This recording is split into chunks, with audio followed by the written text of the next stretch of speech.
All right, we're going to get started. Thank you everyone for attending the MnSTAC monthly forum. My name is Eric North, the Assistant Professor of Urban and Community Forestry here at the University of Minnesota. And today we've got three different presenters, all from the Community Forestry Corps, doing service at different communities. And they're going to give us some updates about what they're doing and how they got into the program.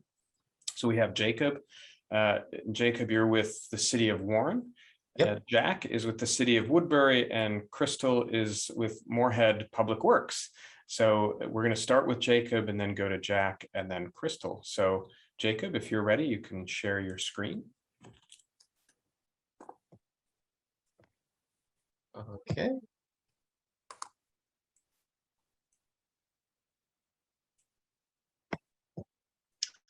So my name is Jacob Geller. I am serving with the city of Warren. I found out about this Community Forestry Corps service position through my previous service position with the Minnesota Green Corps. I was offered another year of it, and I decided it would be a good experience, and I think overall it was.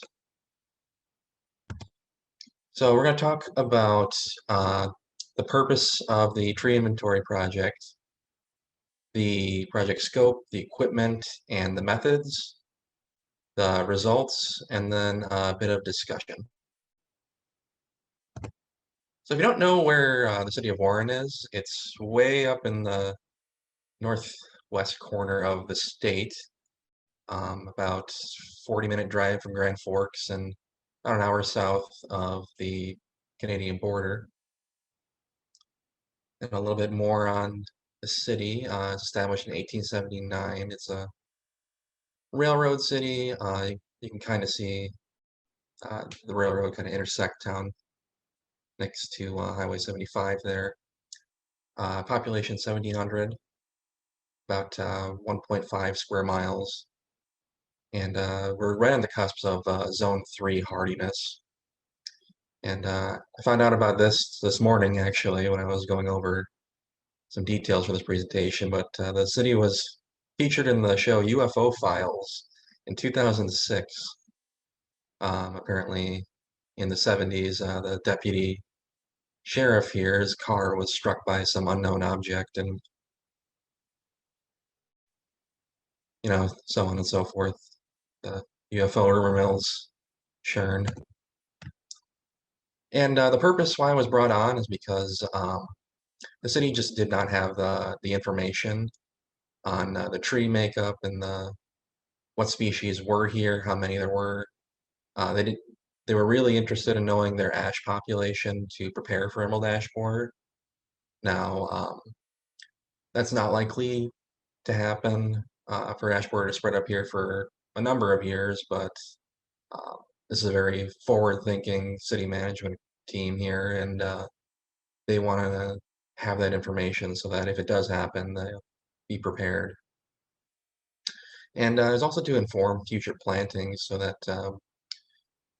we can improve the biodiversity of the urban forest here. Project scope, all the public lands on the map on the right here, all the green outlined properties are designated public property or public lands in the zoning. A lot of these are parks, the school, some city-owned properties. And then the two yellow outlined properties there are the Marshall County Fairgrounds and the Riverside Golf Course.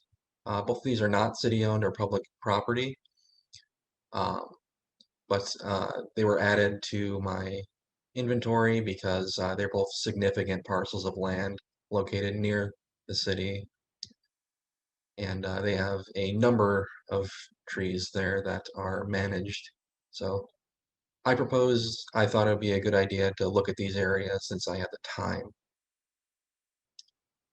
In addition to those outlined areas, there's also all the berm or right-of-way street trees along all the roads here, and then the elementary and high schools. So the equipment to do this inventory, the ArcGIS collector application, and a Samsung SMT3778 tablet. These three are the collection system, where the tablet's connected to the receiver. It will record through the collector app markers on the GIS map at an accuracy of 3.5 feet. In addition, there's a 100-foot measuring tape for measuring DBH, speed square, and a roll tape for measuring heights. Very rough estimate, but it was a very quick measurement. Google Sheets, ArcGIS Online, and then iTree Eco to keep track of the data. And then the methods, it's pretty simple. Going to each individual tree, doing a identification of the tree, doing a quality check on it, just on a good to very poor scale. Good would mean there's no significant damage to the tree, or I didn't notice any dead limbs in the lower canopy, things like that. Poor would be, I see significant bark splitting, or maybe it's splitting off too close to the ground, or maybe there's some significant damage or wounds on the tree, or there's a lot of dead canopy. And then very poor would mean it's very obviously dead, and I would usually use that just to mark for recommending removal. And then do a DBH measurement, a height measurement. And in the case if I get thrown a curveball and it's an unknown species that I just could not identify, I would be able to take a picture, upload that to the GIS map, and then cut a twig sample so I have something physical. I can run back to the office and look up some information, help identify the species. And the results, this is what the map looks like right now. The blue dots are ash, the purple ones are oak, yellow ones are maples, the orange ones are elms, and then there's kind of a generic tree layer that I pushed a lot of the other species into that at the beginning of the project I didn't think would be significant. One of them in particular I should have made a separate layer for, and that's spruce as the second most common tree species here. 3,775 total trees were inventoried over this project.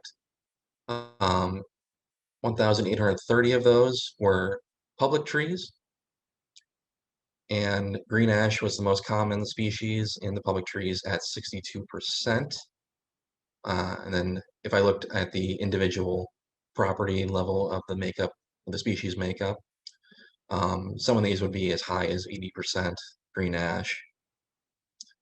And then according to the iTree Eco analysis, the yearly ecosystem service benefits of the public trees total $5,213.77. Then just discussion on the overall project and results. I used the information from the street tree inventory to inform plantings for a different project I was running. It was a right-of-way tree planting program in May where these pictured trees were donated to residents that just lacked a tree on the right-of-way and wanted to shade their home. One of these species was Kentucky coffee tree that is introduced to this urban forest. To my knowledge through the tree inventory, it was not here before I planted them. And there's a higher amount of ash than expected. And using a Shannon index, I identified priority planting areas for the city. Fortunately, that high number of ash is mostly due to lining the streets. So if ash does need to be removed for whatever reason, they would have easy access to do so. And that's the project overall. Thank you very much for letting me be here and talk about it. I'm going to pass it over to Jack now. Yeah, thanks, Jacob. That nicely done, Jack. As you're getting set up, we can take questions at the end for all of the participants. So if you've got questions, make sure you just write those down. But really incredible the amount of ash in that city. So it's really a good piece of work that you've done to highlight that. Are you ready, Jack? I believe so. I hope everyone can see. Yep, looks good. All right, so this is a bit of a, well, first of all, I'm Jack. I'm serving with the city of Woodbury. And this picture is not part of my service. This is a little hook to get everyone interested. We'll kind of get to that a little bit later. Oops, I would like the slide to move. Hopefully it's able to do that. There we go. All right, so I'm from Madison, Wisconsin originally. I moved here to St. Paul to study at Hamline University and play some soccer. I graduated last spring somehow with a bachelor's of, I was supposed to say bachelor of arts, oops, in environmental studies. Before serving with the Community Forestry Corps, I worked a quarter term just in the summer with the Conservation Corps Youth Outdoors crew, just doing natural resources management with the Mississippi Park Connection all up and down the National River and Rec area. And then, yeah, I joined the inaugural cohort in September. So, sort of why I joined the Community Forestry Corps. I've had a strong interest in natural resources work, sort of for quite some time, I would say. I did some previous tree work, very loose environment with a family friend in Madison, doing Christmas tree work, mostly just mowing and some shearing in the summer, and then helping him on tree jobs. He's a climbing arborist, kind of loosely. And then I enjoyed the work, getting to be outside, and throughout the term, I had a very positive experience with AmeriCorps programming and sort of how it operated. So my work this year, for scope, Woodbury is, for those who may not know, is just east of the cities. It's got a population of around 70,000. My job, my main task this year when I started was to update the city's 12,000 or so publicly managed trees. And those are on in parks, right-of-ways, trails, and on some of the larger medians in the city. I was able to finish that up a month and a half ago. So it's good. Now we're working on jumping down to the bottom. We're adding in trees to the inventory with a little GPS device so we're adding trees into the system from new developments that are planting trees as houses are constructed, and sort of they put the final touches on the developments, as well as trees that are being planted to replace the ash trees that the city foresters have been taking down, around 300 or so in the past year. And then I helped Woodbury reapply to be a Tree City USA city. It's kind of a mouthful. They just let it lapse for 1 year. And I'm sitting around in the winter when it's pretty cold, able to do that. And then I helped with a video that South Washington Cable put out, South Washington County put out, just to sort of spread awareness of the city's goals in regards to their urban forests. So this is a screenshot of the system that we use to keep track of all the trees. The green ones are living trees, and the red ones are obviously trees that are no longer with us. This is all of the trees. So these are trees that they keep track of in right-of-way, so they're on private property, but because they're in a right-of-way, they just sort of have an idea of what's there. So this is pretty daunting to look at, but it zooms and it's fairly accurate. So all the trees that I would update, they're already in the inventory. So you can just drive up to them and you edit, update their DBH and their condition. And for the condition, we use a scale of 1 to 5, 1 being very, very poor, or 0 to 5, pardon me. 0 being it's dead, 1 being it's just hanging on, then 5 is it's the perfect picture of health, and then the DBH. This is a different window or filter that you can put on Beehive. This is the query window, and this, you just filter it by inspections and my name, and then a location. So right here, we're looking at Ridge Park, pretty close to the Public Works building here in Woodbury. And all the red dots are all of the inspections that I would have to do. You can see on the path as it leads left, so just south of the baseball diamond, you can see little shadows and how the little newly planted trees and how the dots correspond. So it's fairly accurate.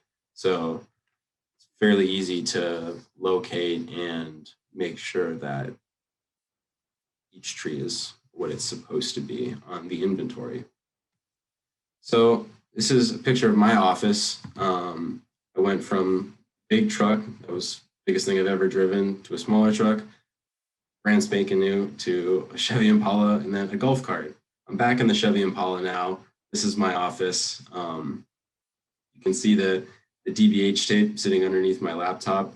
I used to use a string that I had made my own DBH tape for up until they ordered a DBH tape for me because they didn't have an extra one laying around. So that's where I work most of the time, just driving around the city, updating the inventory. Just some fun shots from this year, some frost in the winter months, and then a poorly labeled tree that I found just the other day. Yeah, and so sort of now that we're winding down our term, and we sort of talk about this a little bit in the questions that have been prepared for us for discussion, the educational opportunities that we are allowed are tremendous. Chad Giblin and Karen Zumak do a great job of sort of beefing up all of our tree knowledge. Then you get a lot of professional connections through my site personally, and then through the cohort as a whole. And you get to do, there's a variety of work experiences. Some you kind of have to go looking for. In my case, it was just a lot of inventory, but I wanted to get a grasp of some other things. Oh, and I sort of left it like untied at the beginning. That climbing picture is a class that I took through Chad at Hennepin Tech that I wouldn't have known about if it weren't for being part of this cohort and then being in AmeriCorps. So I believe that is it for me. Yeah. All right, thanks, Jack. Nice. I like the creative problem solving. Just some string is really all you need for the high-tech DBH replacement. I like it. Good. Crystal, if you're ready. Mm-hmm. Yeah, excellent. Right.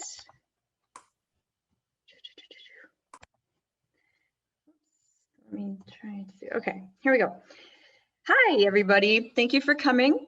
So my name is Crystal Rayamajhi. I am serving with the City of Moorhead Forestry Division. Let's see, I didn't really make slides for my introduction, so I'm just going to talk to you about it. One idea too that Chad had come up with to talk about with our introductions is like, what is your favorite tree memory? And so I'll just share really quick, like I grew up on a dairy farm in mid Minnesota, or central Minnesota, I should say. And so I love like playing out in our woods and our pastures and things like this. And so one thing I remember is like we had like a thicket of hawthorn, and I kind of like pretended that that was my little house, and I played like house out in the woods. So I've always loved being outside, and I think ultimately that's what sort of drew me to this line of work. So kind of spinning off of that, like what sort of became my, well, I'm going to start with my employment education background. So, you know, a really quick story of sort of how this led me to the Forestry Corps. I have a Bachelor of Science in Environmental Studies. Again, you know, I knew that I love the outdoors, and I was trying to figure out a way to make a career out of that. So I started off with a degree in psychology, actually. So I have a psychology degree, also got this BS in environmental studies with an emphasis in policy and planning. Me and my family moved to Grand Forks, and I went to the master's program, the Earth System, and I got a degree in Earth System Science and Policy. And I ultimately decided to stay home with my children and raise them full time for about 6 years. And as I was trying to get back into the workforce, I was having an extremely hard time. And I think maybe it was because maybe my educational background was sort of high to get like into some entry-level positions yet, and I didn't have any experience. So I think that kind of hurt me. So I started working as a seasonal with the City of Moorhead Forestry Department. So I was doing like ground labor work with forestry, and I ended up really loving it. I thought it was really fun, and I wanted to learn more about forestry. And then the following year, they got this AmeriCorps position, and I thought that was a really great opportunity, and they asked me to do it. And so it allowed me to do some other really neat projects that the city wanted to do that I couldn't do in my capacity as a laborer. So that's basically what brought me to the CFC. So now I will get into my actual presentation. So some of the major projects that I've worked on this year was tree inventory, like what most of us have done. I know a lot of the cohort members have done a lot of tree inventory. It's so important, because you can't really manage the urban forest very well unless you know what's out there and what condition it's in, and it helps you prioritize what tree projects you need to do, and makes you more efficient with, or makes the, whether it's a private or, well, most of us are working for nonprofit or public entities, makes the whole operation more efficient so that you can, make your urban forest thrive. I got into some pruning, and we can't use hand tools currently with Forestry Corps, but like I used hand tools, and that was still really fun. I did a lot of planting with our crew. So, just like popped in here and there and just kind of get the experience and helped out a little bit where I could. We created a food forest, which I'll get into more detail about later. I did a lot of work over the winter with our emerald ash borer management plan. And I also helped update our website and a few other things too. Like I know with COVID, it was super hard, and I had to stay home a few times, like, if daycare had to shut down or whatever. So some of the downtime that I had to be at home, I actually took Ryan Murphy's tree inspector course, which was really fun. So if any of you guys out here listening to this are, interested in having a member work for you, like that's a really great opportunity for both you and the member to sort of gain skills and then, be better at their term. I also did a little bit of tree risk assessment reading. I'm not like whatever certified arborist or anything like that, but I learned about it, and that helped me do better with my tree inventory stuff. So so I did about almost 6,000 trees that I inventoried just with my CFC service, which was really fun. So total since Trent is our city forester, so he's been there for almost 2 years now. So now our total inventory tree population is 38%. And granted, we came in with an inventory in place, but we like changed software and a lot of the trees were still really out of date. So we are still working on like going through everything and just making sure that the trees that say are in our data are actually out in the field. So, you know, I'm not like starting from the ground, getting heights and stuff like that. We're just basically getting DBHs and a very rough overview of the condition that the tree is, kind of doing a very quick and dirty tree inventory update. So to do it and make it as efficient as possible, we focused on the following year's pruning area. And I don't know how a lot of everybody else that's on this call does it, but how we do it is we are on a 10-year pruning cycle. And we just go neighborhood by neighborhood, focusing on those areas to prune every 10 years. So that's what we chose as priority for pruning. So I got 2 years worth of pruning done, or the pruning area inventoried. And then another big project with our inventory was I did a random sample of our ash tree population in order to help have a more accurate estimate of our total DBH inches out in the field, because that was very out of date in our inventory software. So I just did like, took 1 out of every 10 ash trees and took a DBH and updated that, and then extrapolated those numbers to our total ash tree population in order to get accurate cost scenarios for our Emerald Ash Borer planning strategies that we're working on. So here's me pruning. I love pruning. So this is super fun for me. And this was awesome because CFC did some training on how to prune. And then I also learned on the job too from Trent, our city forester. And so my major tools that I used were this awesome pole pruner and, you know, like a little handsaw, like I think it's the brand is Silky, right? You guys probably know better than I do. Thank you, Jack. Okay, Jack is nodding. So that was fun. So I did this for about 2 weeks straight. And I have to tell you, oh my gosh, I got such an amazing arm workout and it kind of launched. And I'm like really into like doing pull-ups and stuff. So, I don't know, I'm like pushing myself all the time. I'm like getting really strong and it's kind of fun.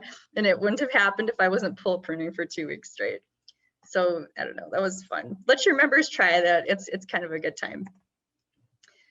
Oh yeah, and then this was probably my favorite thing that I got to work on. So Trent was part of this resilient Moorhead task force, and he kind of pulled me in. It was like getting going right as my term was starting. So it was just one of those things where he said, hey, would you be interested in this? And I said, yes.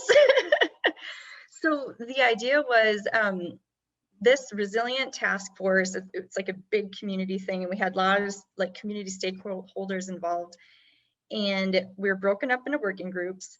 I was part of the ecosystems working group, and we were coming up with ideas to use some grant money. So Trent and I worked on this food forest idea, and our idea won basically.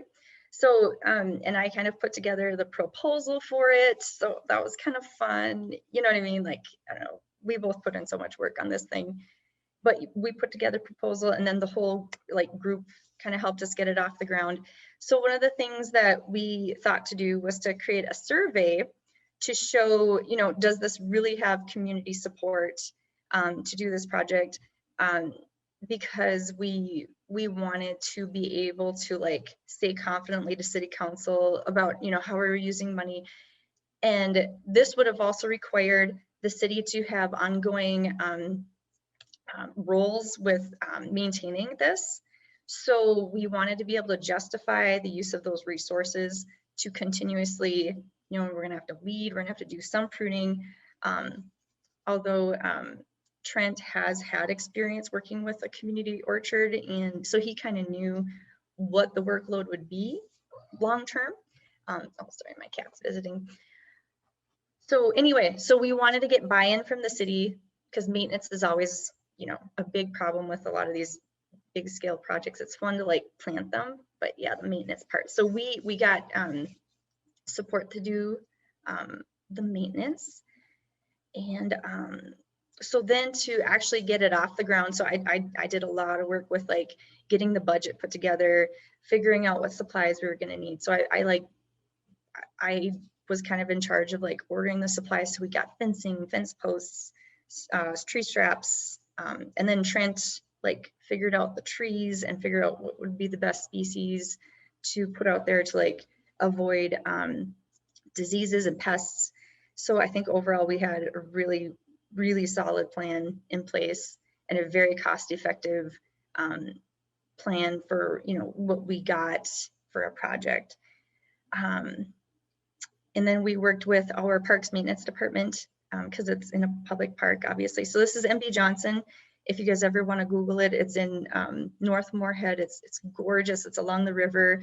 We have a lot of really cool amenities, and there's a beautiful building. So we are planning long-term to do like pruning workshops out there, and maybe even when we can harvest, we can do like canning workshops, or, you know, there's going to be so many options for programming. So this is why we ended up choosing this site. It's kind of away from the community, and that was kind of some of the feedback we got was concern over it being too difficult to access for the community.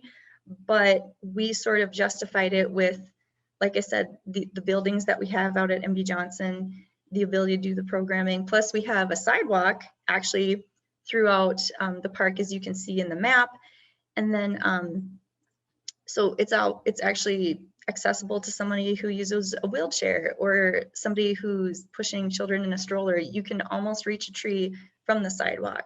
So for that reason, we sort of thought it offsets that accessibility concern. So we worked closely with Parks Maintenance, and then we also worked with a nonprofit called River Keepers very closely, and they were part of our ecosystem working group, and they helped us secure volunteers. So they managed all the volunteers for us. So it was amazing. We had really good synergy and accomplished a lot. And so I'm just showing some pictures of our project. So this is the before. So it was just a big open space, and we liked it too because it's kind of enclosed. It's very windy right out here, right? So there was some trees to help provide a little bit of a buffer to our fruit trees. And here's Trent Wise, our forester, kind of laying out where our tree rows were going to go. Here's a little picture of our sod removal. So we were kind of going back and forth on how to do prep for the site because we were concerned about voles, and we also wanted to make maintenance as easy as possible. So what we came up with was to remove sod and then just mulch the area, you know, where we were going to have a fence.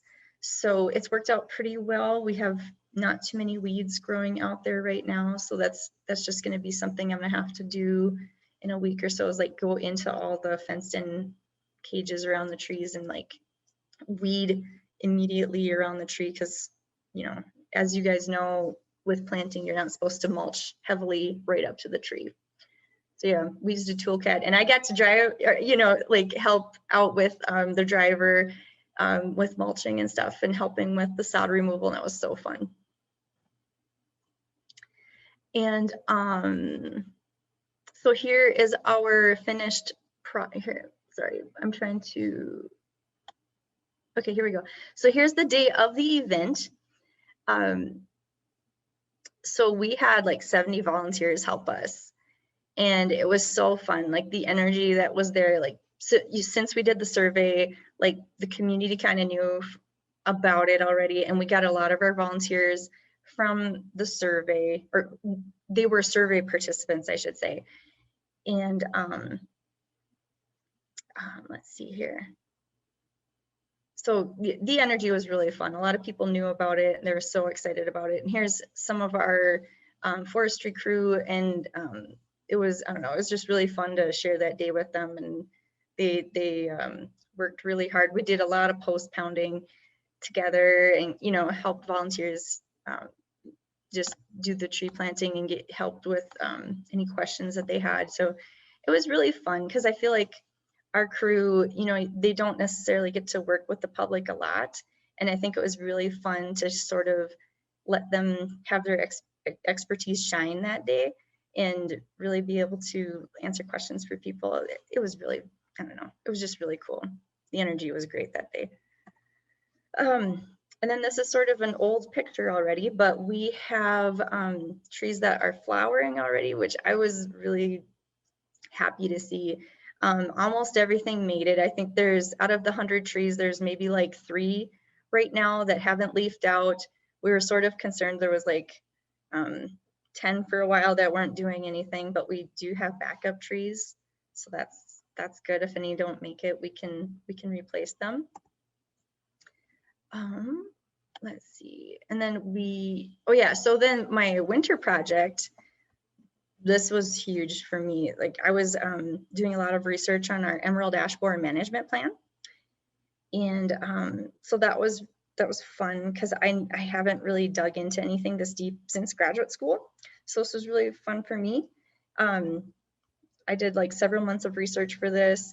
I utilized work from Deborah McCullough, Mark Abrahamson, Cliff Sadoff, and many more. I actually got to talk on the phone with Deb. Like she was so nice, and it was really fun to like pick her brain and you know, get like even more details than what I could get from her research papers. And I utilized a resource called Emerald Ash Borer University.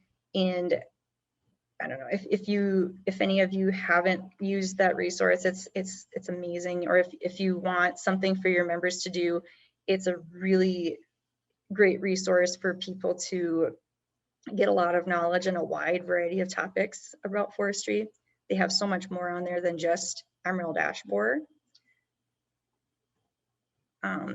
So I'm just I don't want to belabor these points too much. I want to leave room for discussion too.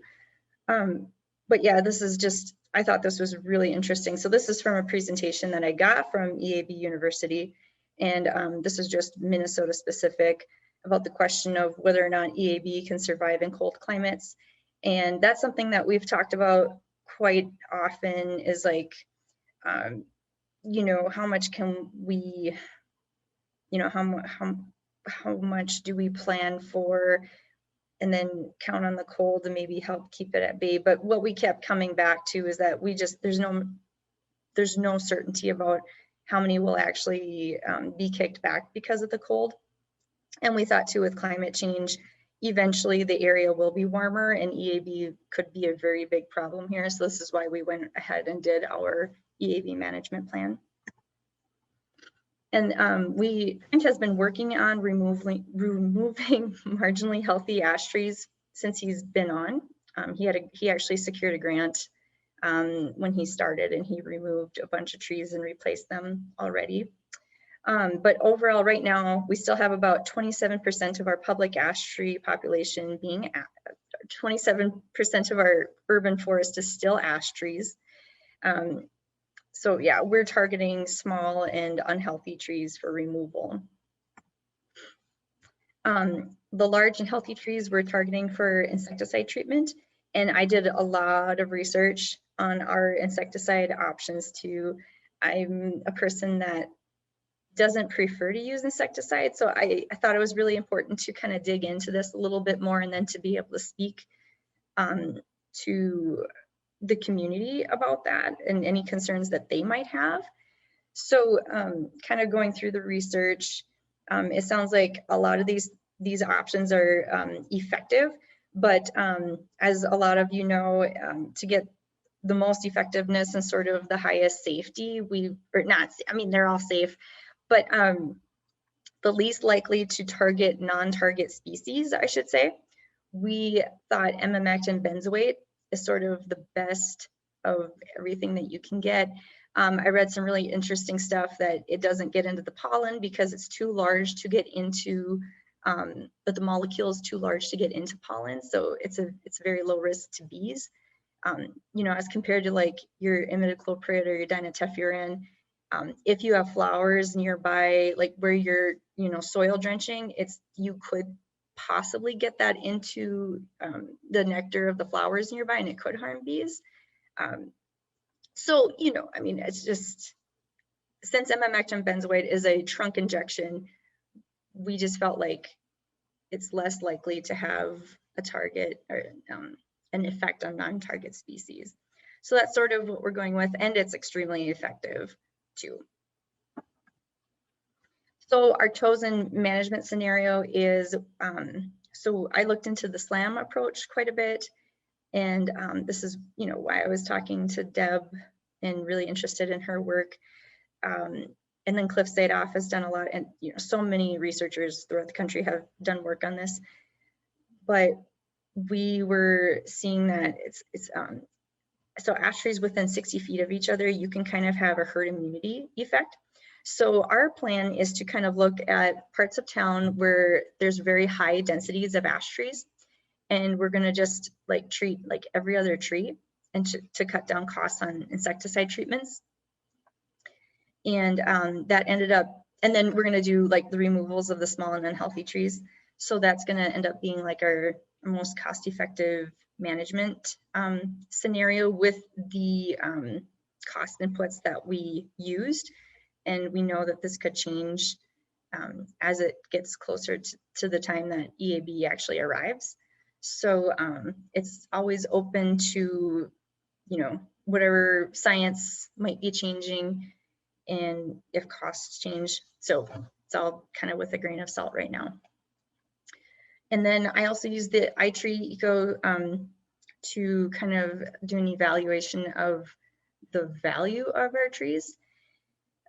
So I kind of parsed out like the lifetime carbon storage value and wanted to look at like more of the annual values of our ash trees.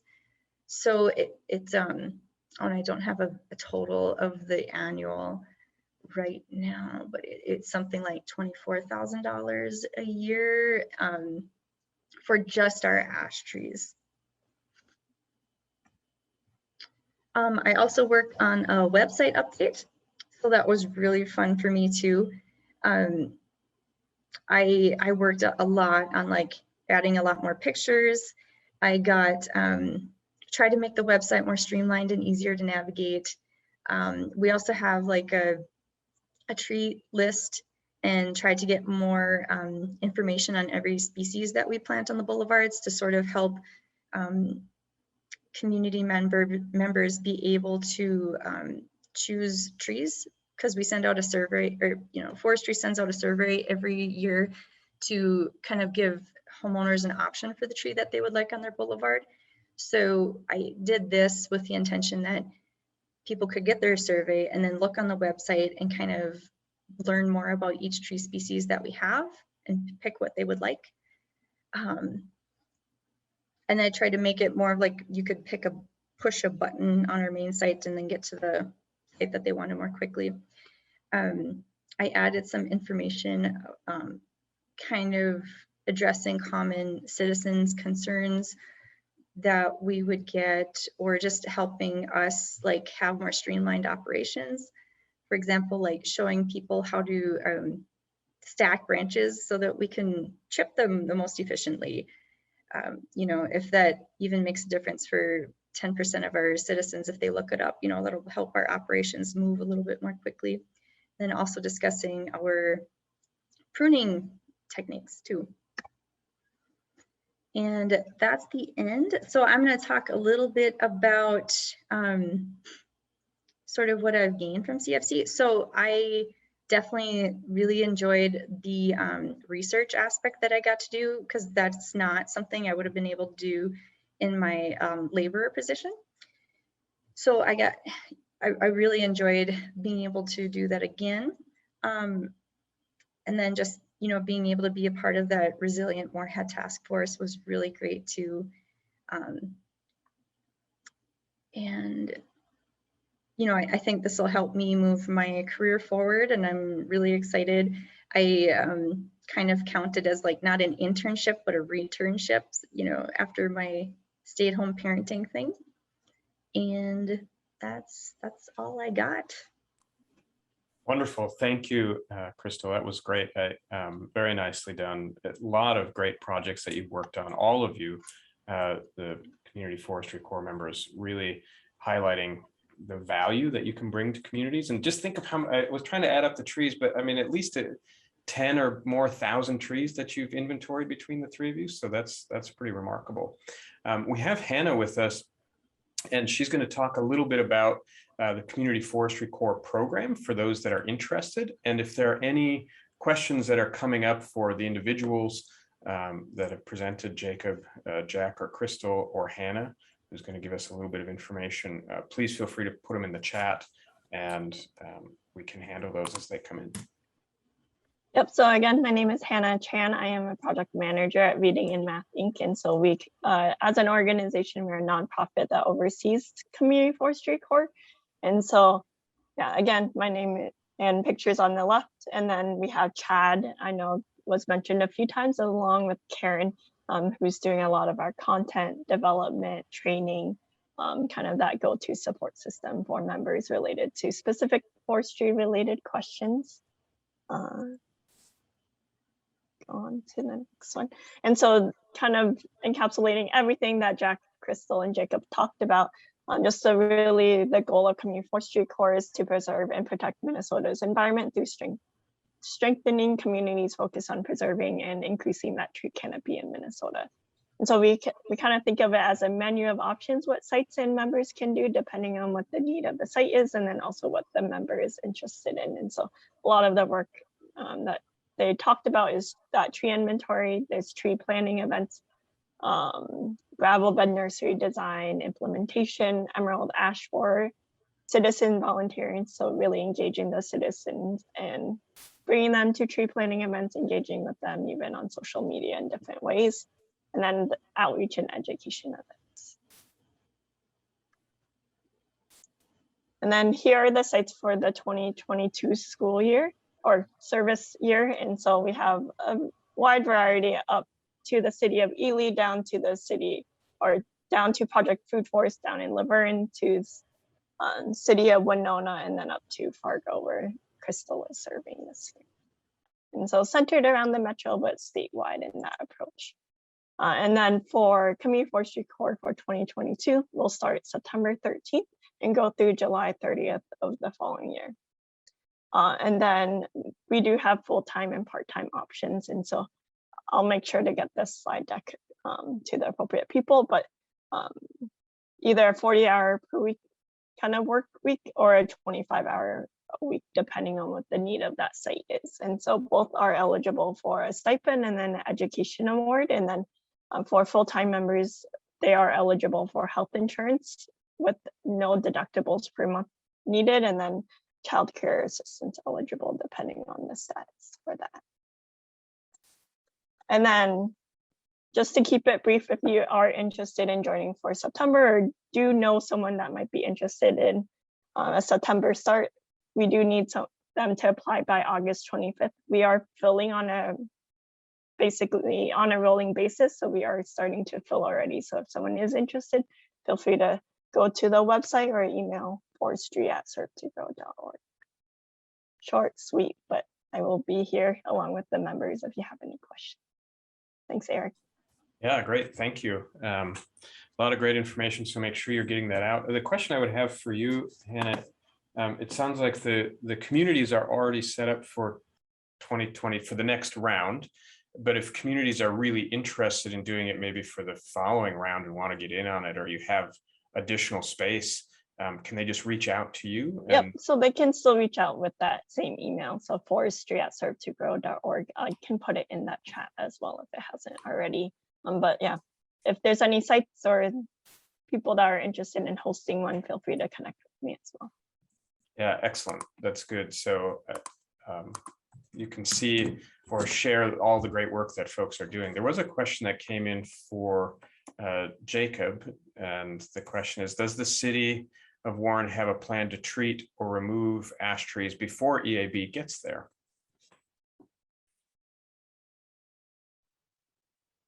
Currently, there's not a plan with the city staff. According to Soil and Water here, that there is some kind of county plan for it. Good. So it sounds like maybe the working with the county to figure out planning and how they're approaching it would be a good way to go. Monica Chandler asked, what's the funding source for all of this work? Hannah, Yep. that's probably for you. Yep. So the funding we do have basically AmeriCorps federal grants that are funding our program in this pilot year and entering year 2. We are looking for additional funding sources to provide, just some of the match dollars that are needed to continue the growth in this program. I don't know if Kevin McDonald is also on the call. I'm wondering if there's anything else you would want to add to that. You got it. One thing I'll say to the colleagues here is that the vision is that this Minnesota Community Forestry Corps is going to grow in the coming years. I came late to these presentations. I'll catch the other presentations on the recording, but we were meeting with the state AmeriCorps Commission, and the leader of that really likes what she sees with Community Forestry Corps and agrees that there is opportunity to grow this. So stay tuned and work closely with Hannah. She's great to work with. Yeah, excellent. Good. So it sounds like growing program and lots of interest in continuing for it to grow. So make sure you're getting in or talking to other communities that you work with or know to make sure they know about. I mean, look at these great folks that are doing all this wonderful work for us. So that's fantastic. Ryan had a question for Jacob. So you're like the guy, apparently, Jacob. It seems like there were still quite a few elms in Warren. Did Dutch elm disease make it to Warren in the past? Do you know if they had dealt with much Dutch elm disease? Yeah, I did. It's a very similar story you find in a lot of communities throughout the country, really. In the 70s, Dutch elm disease came through. A lot of the elms were taken down. There's a few American elms still left standing that look about 50 or so years old. Other than that, most of them were taken down. The ones that I've inventoried on the map, most of them were Siberian elm, planted, probably 30 years ago. Yeah, and then elm went down. The 90s, it looked like they got a really good deal on ash. So they just started planting ash everywhere. And again, a lot of this is along paths and roads in town.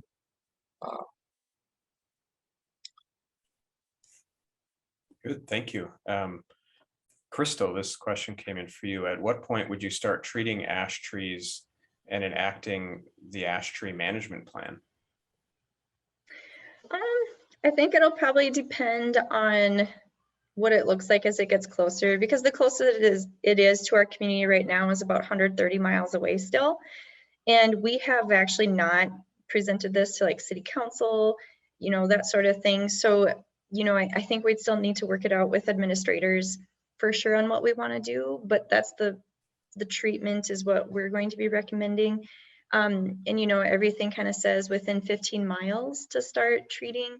We may let it get a little bit closer so that we haven't nailed down a lot of those details quite yet.